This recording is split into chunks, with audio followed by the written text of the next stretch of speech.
जय जिनेंद्र, मैं विनीता आप सबका स्वागत करती हूँ धार्मिक और सामाजिक समाचारों में। आइए नजर डालते हैं आज के समाचारों पर। सूर्य को निगलने वाले, पर्वत को उठाने वाले, समुद्र को लांघने वाले, सोने की लंका को जलाकर राख करने वाले, पवन पुत्र, अंजनी सुत, बजरंगबली, केसरी नंदन, संकट मोचन आदि नामों से जाने जाने वाले हनुमान जी की आज जयंती है।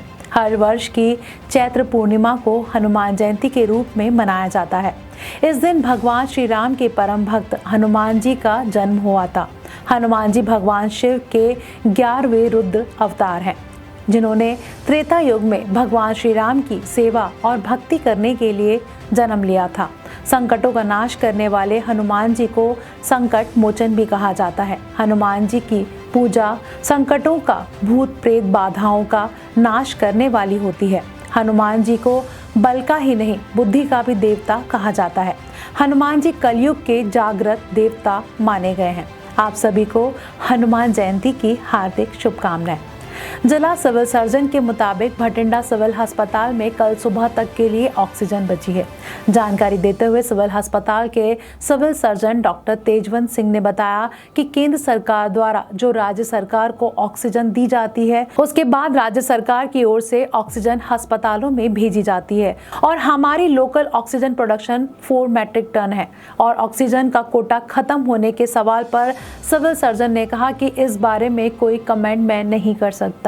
भटिंडा सिविल हॉस्पिटल के हालातों के बारे में जानकारी देते हुए सिविल सर्जन ने बताया कि जिले में सरकारी अस्पतालों में बेड 125 के करीब उपलब्ध हैं। इसके अलावा लेवल 3 के कोरोना पीड़ित मरीजों के लिए 110 के करीब बेड प्राइवेट अस्पताल और भटिंडा एम्स हॉस्पिटल के लिए मिलाकर उपलब्ध करवाए गए हैं। रेमडेसिविर इंजेक्शन की भी काफी कमी चल रही है, लेकिन इस इंजेक्शन से कोरोना पीड़ित मरीज को कोई फायदा नहीं है, इसलिए रेमडेसिविर इंजेक्शन लोगों को नहीं मिल रहा तो उन्हें डरने की कोई जरूरत नहीं है। वहीं श्री मुक्तसर साहिब के सरकारी हॉस्पिटल से एक बहुत ही अच्छी खबर आ रही है कि वहां पर ऑक्सीजन की कमी नहीं है। फिलहाल ऑक्सीजन पूरी है। श्री मुक्तसर साहिब से कोरोना दौरान में यह बहुत ही अच्छी खबर मिली है कि यहाँ पर ऑक्सीजन सिलेंडर की कोई कमी नहीं है। श्री मुक्तसर साहिब में यह सुखदायी खबर है कि यहाँ पर ऑक्सीजन के पूरे प्रबंध है।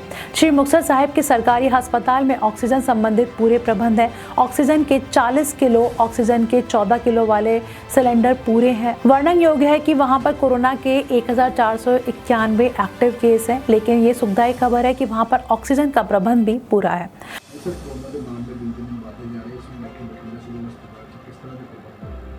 देखो, पिछले मैं कहना 15 दिन साढ़े काफ़ी ज़्यादा केस आए ने।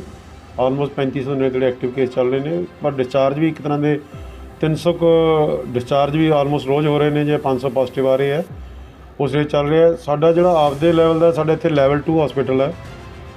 जी आप कही ड्रग्स है ਜਾਂ कोई दूसरी अपनी चीज़ दवाइयाँ हो भी है, किट्स है ने, उसकी कोई कमी नहीं हैगी। हस्पताल सारी सफिशेंट है। साढ़े को 50 बैड का सिविल हस्पताल के इंतजाम है, 25 बैड का असी DDR सेंटर इंतजाम है, तो 50 बैड का ही कुद्दे इंतजाम है। अज साढ़े को आलमोस्ट इतने 40 पेशेंट सी, जिहदे 11 आलमोस्ट लैवल 1 दे सी, जो असी अज मूव करा रहे वापस। जो कोई जेल का सी वो लैवल 1 का, वो कोई सिम्टोमैटिक नहीं है, फिर सेंडिंग बैक। ऑक्सीजन सप्लाई भी साड़ी आलमोस्ट 24 घंटे की मेनटेन चल रही है, रेगुलर असी मेनटेन कर रहे हैं।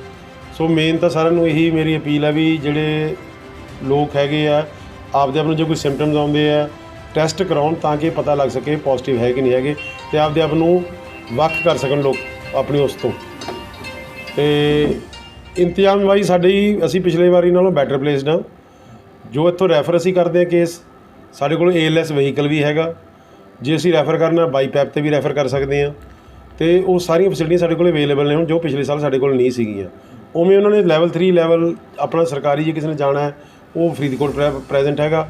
इत्थों का नोडल अफसर फरीदकोट के नोडल अफसर नाल तालमेल बिठाउंदा है भी आह पेशेंट है, इस सिचुएशन है, उन्होंने इस सिचुएशन से असीं रैफर कर रहे हैं ताकि अगला रिसीविंग में तैयार रहे।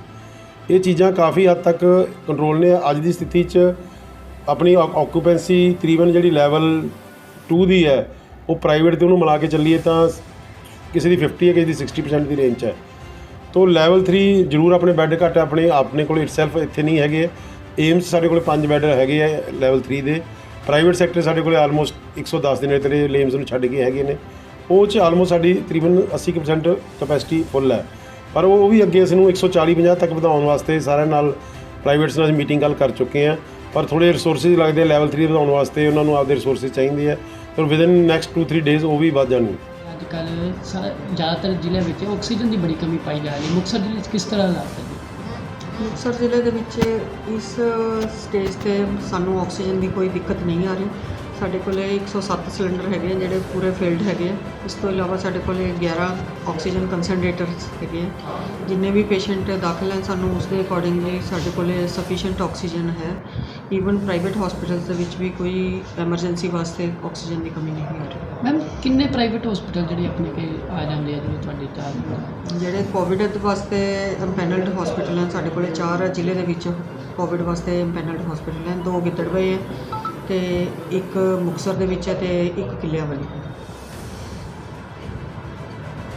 बठिंडा से जुगनू शर्मा और श्री मुक्तसर साहिब से सोनू खेड़ा की रिपोर्ट। पंजाब सरकार द्वारा कोरोना की चेन को तोड़ने के लिए दिए गए नए निर्देशों के अनुसार शाम 5 बजे तक दुकानें बंद करने का समय है और शाम 6 बजे कर्फ्यू के साथ शनिवार और रविवार को पूर्ण रूप से बंद भी किया जाएगा। हमने आम जनता और व्यापारियों से बात की और उन्होंने कहा कि सरकार द्वारा लिया गया निर्णय सही है। सरकार ने जो भी फैसला किया है वह हमारे लिए है। जब हम जीवित ही नहीं बचेंगे तो फिर क्या कमाएंगे? अगर हम जीवित रहेंगे तो फिर कमाई कर लेंगे। अगर इस वायरस से बचने के लिए पूर्ण रूप से भी बंद करना पड़ेगा तो हम सरकार को समर्थन करेंगे। ਹਾਂਜੀ, ਸਭ ਤੋਂ ਪਹਿਲਾਂ ਮੈਂ ਸਵਰਨਕਰ ਸਿੰਘ ਪੰਜਾਬ ਦੀ ਤਰਫੋਂ ਤੁਹਾਡਾ ਧੰਨਵਾਦ ਕਰਨਾ ਚਾਹਾਂਗਾ ਕਿ ਤੁਸੀਂ ਸਾਡੀ ਆਵਾਜ਼ ਲੋਕਾਂ ਤੱਕ ਪਹੁੰਚਾਉਣ ਦਾ ਪ੍ਰਯਾਸ ਕੀਤਾ ਔਰ ਜੋ ਸਰਕਾਰ ਨੇ ਕੋਵਿਡ-19 ਦੇ ਪ੍ਰਤੀ ਜੋ ਨਵੀਆਂ ਗਾਈਡਲਾਈਨ ਜਾਰੀ ਕੀਤੀਆਂ ਹਨ ਔਰ ਮੈਂ ਸਮਝਦਾ ਵੀ ਇਹ ਇਹਨਾਂ ਫੋਲੋ ਕਰਨਾ ਚਾਹੀਦਾ ਹੈ ਔਰ ਪੈਸਾ ਜਿਹੜਾ ਹੈ ਫਿਰ ਵੀ ਕਮਾਇਆ ਜਾ ਸਕਦਾ, ਪਰ ਜਦ ਜਾਨ ਬਚਾਉਣੀ ਇਸ ਟਾਈਮ ਤੇ ਜਿਹੜੀ ਉਹ ਬਹੁਤ ਜ਼ਰੂਰੀ ਹੈ ਔਰ ਇਸ ਬਿਮਾਰੀ ਜਿਹੜੀ ਹੈ ਇਹਨੇ ਕਿਸੇ ਨੂੰ ਬਖਸ਼ਣਾ ਨਹੀਂ ਹੈਗਾ। ਇਸ ਵੇਲੇ ਸਭ ਤੋਂ ਜ਼ਿਆਦਾ ਜਿਹੜਾ ਖਤਰਾ ਹੈ ਕਮਿਊਨਿਟੀ ਸਪਰੈਡ ਹੋਣ ਦਾ। ਇਸ ਬਿਮਾਰੀ ਜਦ ਕਮਿਊਨਿਟੀ 'ਚ ਫੈਲਦੀ ਹੈ, ਜਦ ਇਹ ਵਾਇਰਸ ਹਵਾ ਦੇ ਵਿੱਚ ਚਲਾ ਜਾਂਦਾ ਹੈ ਤਾਂ ਉਸ ਦੇ ਵਿੱਚ ਇਸ ਨੂੰ ਫਿਰ ਰੋਕਣਾ ਵੀ ਬਹੁਤ ਮੁਸ਼ਕਲ ਹੋ ਜਾਏਗਾ। ਸੋ ਉਹਦਾ ਇੱਕੋ ਹੀ ਹੱਲ ਹੈ ਵੀ ਇਸ ਦਾ ਹਫ਼ਤੇ 'ਚ 2 ਦਿਨ ਜੋ ਲੋਕਡਾਊਨ ਦਾ ਜੋ ਪ੍ਰੋਵੀਜ਼ਨ ਲਈ ਹੈ ਗਵਰਨਮੈਂਟ ਨੇ, ਉਹ ਲੋਕਾਂ ਨੂੰ ਉਹਦਾ ਗਵਰਨਮੈਂਟ ਦਾ ਸਾਥ ਦੇਣਾ ਚਾਹੀਦਾ ਔਰ ਇਸ ਬਿਮਾਰੀ ਨੂੰ ਜੜੋਂ ਖਤਮ ਕਰਨ ਵਾਸਤੇ ਇੱਕੋ ਇੱਕ ਰਸਤਾ ਹੈ, ਮਾਸਕ ਪਾ ਕੇ ਰੱਖੋ ਔਰ ਡਿਸਟੈਂਸ ਬਣਾ ਕੇ ਰੱਖੋ ਔਰ ਆਪਣੇ ਹੱਥ ਧੋਵੋ ਬਾਰ-ਬਾਰ ਸਾਬੁਨ ਦੇ ਨਾਲ ਔਰ ਜਿਹੜਾ ਵਾ ਜੋ ਵੀ ਗਵਰਨਮੈਂਟ ਦੀਆਂ ਗਾਈਡਲਾਈਨ ਉਹਨਾਂ ਨੂੰ ਫॉलो ਕਰੋ। गुरदासपुर से जतेंद्र कुंडल की रिपोर्ट। फिरोजपुर की पुलिस ने चोरी के 27 मोटरसाइकिल समेत चोर गिरोह के 2 लोगों को किया गिरफ्तार। जिला फिरोजपुर पुलिस द्वारा लूटपाट करने वालों के खिलाफ चलाई मुहिम के तहत फिरोजपुर पुलिस ने एक लुटेरा गिरोह जिसमें 2 लोगों को काबू करने में सफलता हासिल की है। एसएसपी फिरोजपुर भागीरथ सिंह मीणा ने बताया, मुखबिर खास ने पुलिस को बताया कि अमनदीप उर्फ अमन, परविंदर सिंह उर्फ टीटू जो कि चोरी की मोटरसाइकिल बेचने के लिए ग्राहक का इंतजार कर रहे हैं। पुलिस ने मौके पर पहुंचकर अमनदीप और परविंदर सिंह को गिरफ्तार कर उनसे 27 मोटरसाइकिल चोरी किए हुए बरामद किए। उन्होंने बताया कि अभी इनके 2 साथी जसकरण सिंह और अर्शदीप सिंह को गिरफ्तार करने के लिए पुलिस द्वारा छापेमारी की जा रही है। ਫਿਰੋਜ਼ਪੁਰ ਪੁਲਿਸ ਦੀ ਸੀਆਈਏ ਟੀਮ ਨੂੰ ਇੱਕ ਹੋਰ ਵੱਡੀ ਸਫਲਤਾ ਮਿਲੀ ਹੈ ਜਦੋਂ 24 ਅਪ੍ਰੈਲ ਨੂੰ ਅਸੀਂ 2 ਬੰਦਿਆਂ ਨੂੰ ਫੜਨ ਦੇ ਵਿੱਚ ਕਾਮਯਾਬ ਹੋਏ ਸੀ। ਪਹਿਲਾ ਹੈਗਾ ਅਮਨਦੀਪ ਸਿਰਫ ਉਰਫ ਅਮਨਾ, ਦੂਜਾ ਹੈਗਾ ਪਰਵਿੰਦਰ ਸਿੰਘ ਉਰਫ ਟੀਟੂ। ਸਾਨੂੰ ਇੱਕ ਇਨਫੋਰਮੇਸ਼ਨ ਸੀ ਕਿ ਇਹ ਬੰਦੇ ਮੋਟਰਸਾਈਕਲ ਚੋਰੀ ਕਰਨ ਦੇ ਆਦੀ ਹੈਗੇ। ਉਸ ਇਨਫੋਰमेशन के हिसाब से ਸਾਡੀ ਸੀਆਈਏ ਟੀਮ ਨੇ एक ट्रैप लगाए रखा सी। तो पिंड जैदावाला वाड़े तो थोड़ा आगे लुहाम ਨੂੰ ਜਾਂਦੀ सड़क तो इन्हों काबू किया सी। इनके पास जो मोटरसाइकिल थी जिदे ऊपर ये जा रहे सी, वो मोटरसाइकिल के जदों असी कागज़ चेक किए तो वो चोरी का मिला सी। उसके बाद में इनका डिटेल असी पूछताछ की थी तो इन्होंने मन्या कि असी मोटरसाइकिल चोरी करने के आदि हैगे। इनके कोल असी टोटल 27 मोटरसाइकिल बरामद किए। हुण तक 2 बंदे असी अरेस्ट कर लिए हैगे। 2 बंदे अभी जसकरण सिंह उर्फ जग्गा, अमनदीप सिंह उर्फ भजना अभी गिरफ्तारी करनी इन्हों की बाकी हैगी। मैंने प्रेस नोट में आपको डिटेल जेड़े जेड़े व्हीकल है उन्होंने चेचिस नंबर और इंजन नंबर भी असी शो किया है ताकि एक्चुअलिटी का पता लग सके कि यह मोटरसाइकिल किदा है। क्योंकि जो चोर होंगे है ਉਹ ਸਾਰੇ ਮੋਟਰਸਾਈਕਲਾਂ ਦੇ ਉੱਪਰ ਫੇਕ ਨੰਬਰ ਲਗਾਉਂਦੇ ਹੈਗੇ।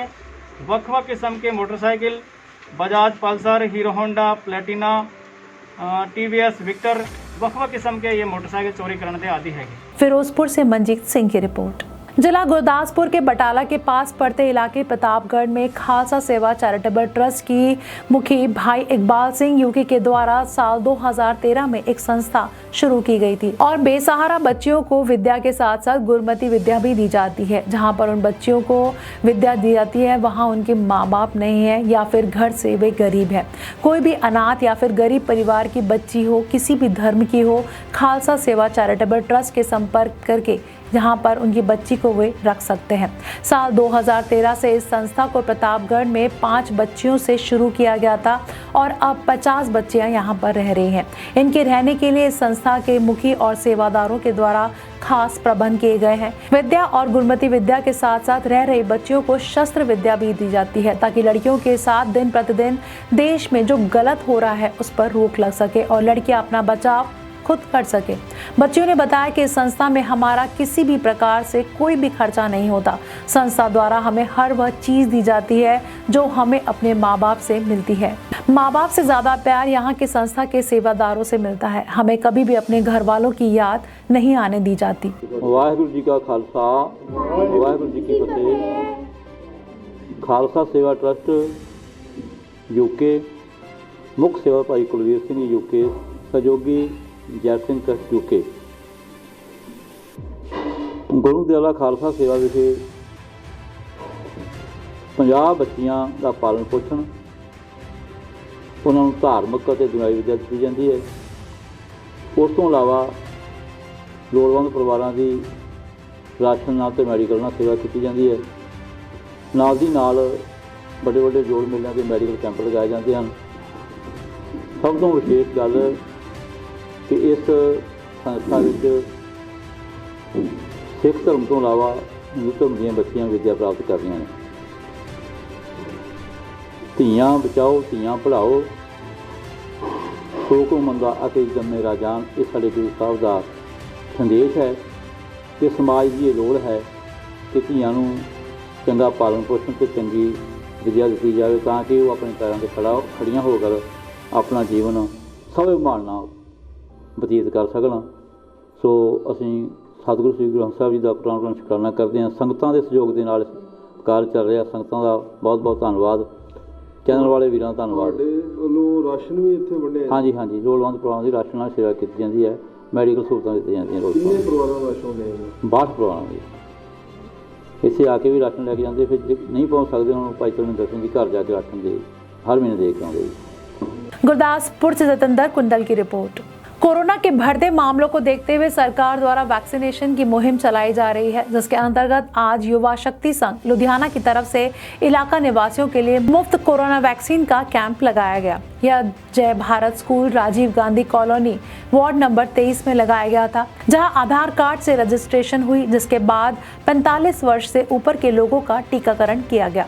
आज़ाद युवा शक्ति संघ वालों Bharatiya Janata party focal point मंडल ਦੇ ਵਿੱਚ ਪੈਂਦੇ ਵਾਰਡ ਨੰਬਰ 23 ਦੀ ਰਾਜੀਵ ਗਾਂਧੀ ਕਲੋਨੀ ਦੇ ਵਿੱਚ ਵੈਕਸੀਨ ਦਾ ਕੈਂਪ ਲਗਾਇਆ ਜਾ ਰਿਹਾ ਹੈ। ਜਿਹੜੀ ਵੈਕਸੀਨ ਸ਼੍ਰੀ ਨਰਿੰਦਰ ਭਾਈ ਮੋਦੀ ਜੀ ਨੇ ਆਪਣੇ ਨੇਤਰਤਵ ਦੇ ਵਿੱਚ ਤਿਆਰ ਕਰਵਾਈ ਹੈ, ਉਸ ਵੈਕਸੀਨ ਦਾ ਜਿਹੜਾ ਪੂਰੇ ਦੇਸ਼ ਨੂੰ ਜਿਹੜਾ ਲਾਭ ਪਹੁੰਚਣ ਵਾਲਾ ਹੈ। ਪਰ ਸਾਡਾ ਦੇਸ਼ ਜਿਹੜਾ ਵਿਭਿੰਨਤਾਵਾਂ ਦਾ ਦੇਸ਼ ਹੈ, ਅਵੇਅਰਨੈਸ ਦੀ ਬਹੁਤ ਜ਼ਿਆਦਾ ਘਾਟ ਹੈ। ਲੋਕਾਂ ਨੂੰ ਇਸ ਦੇ ਬਾਰੇ ਜਾਣਕਾਰੀ ਨਹੀਂ ਹੈ। ਲੋਕ ਡਰੇ ਹੋਏ ਨੇ। ਇੰਨੀ ਜ਼ਿਆਦਾ ਆਬਾਦੀ ਹੋਣੀ ਔਰ ਸਿਰਫ 11 ਕਰੋੜ ਲੋਕਾਂ ਨੂੰ ਵੈਕਸੀਨ ਲੱਗਣਾ, ਇਹ ਸਾਡੇ ਦੇਸ਼ ਵਾਸਤੇ ਕੋਈ ਚੰਗੀ ਗੱਲ ਨਹੀਂ ਹੈ। ਬਾਕੀ ਮੈਂ ਧੰਨਵਾਦ ਕਰਨਾ ਚਾਹੁੰਦਾ ਜਿਹੜੇ ਅਧਿਕਾਰੀਆਂ ਨੇ ਮੈਨੂੰ ਅੱਜ ਇੱਥੇ ਆ ਕੇ ਸਹਿਯੋਗ ਦਿੱਤਾ। ਵੱਡੇ ਵੀਰ ਤੀਰਥ ਤਨੇਜਾ ਜੀ ਜੋ ਕਿ ਇਸ ਫੋਕਲ ਪੁਆਇੰਟ ਮੰਡਲ ਦੇ ਅਧਿਕਸ਼ ਨੇ, ਜਤਿੰਦਰ ਮਿੱਤਲ ਜੀ ਸਾਬਕਾ ਜ਼ਿਲ੍ਹਾ ਅਧਿਕਸ਼ ਤੇ ਆਜ਼ਾਦ ਯੁਵਾ ਸ਼ਕਤੀ ਸੰਘ ਦੇ ਚੇਅਰਮੈਨ ਰਿਸ਼ੀ ਪਾਰਿਕ ਜੀ ਔਰ ਸਾਰੀ ਹੀ ਟੀਮ ਦਾ ਜਿਹੜਾ ਸਹਿਯੋਗ ਮਿਲਿਆ।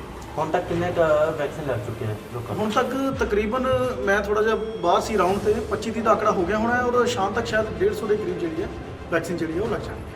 ਹੁਣ ਅੱਗੇ ਕੀ ਮੈਸੇਜ ਦੇਣਾ ਚਾਹੋਗੇ ਲੋਕਾਂ ਨੂੰ? ਅਸੀਂ ਕਿਉਂਕਿ ਕਈ ਅਫਵਾਹਾਂ ਵੀ ਫੈਲੀਆਂ ਨੇ ਕਿ ਇਹਦੇ ਸਾਈਡ ਇਫੈਕਟ ਹੁੰਦੇ ਆ।